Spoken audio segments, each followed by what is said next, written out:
रास के पश्चात शयन लीला। आज रास विहार के पश्चात प्रिया प्रियतम रास मंडल में रतन जटित सिंहासन पर विराजमान है। युगलवर रास में अद्भुत नृत्य करने के कारण थकित श्रमित से प्रतीत हो रहे हैं। रसांगना प्रियाजू की फूल से गुथी हुई वेणी से फूल झड़ रहे हैं, अलकावलियां शिथिल हो रही हैं और रसिक नागर प्रीतम की वनमाल तनिक कोमलाई सी प्रतीत हो रही है। तभी प्रियाजू के श्रमित मुखचंद्र को देख लालजू अपने पीतांबर की छोर से प्रत्येक श्वेत मोती के समान श्रम जल कण को पोंछने लगे।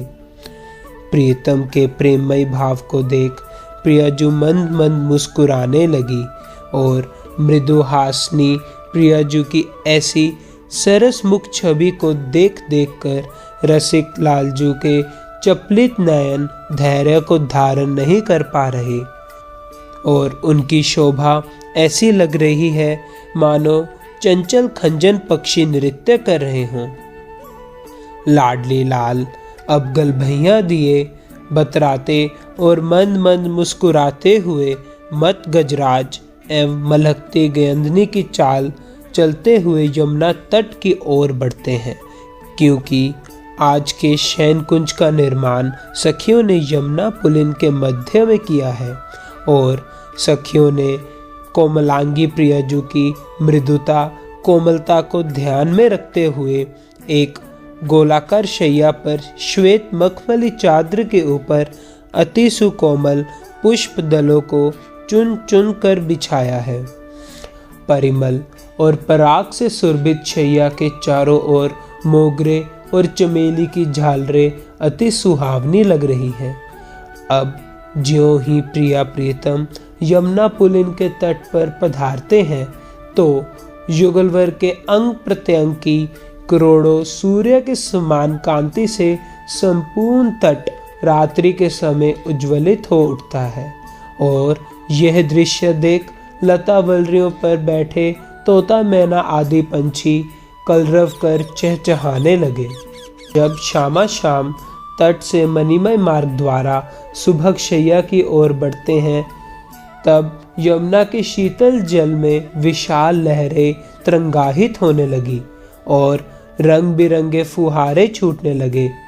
अब कुछ सखियां रसीले युगलवर को शैया पर विराजमान करवा उनके चरण चापने लगी।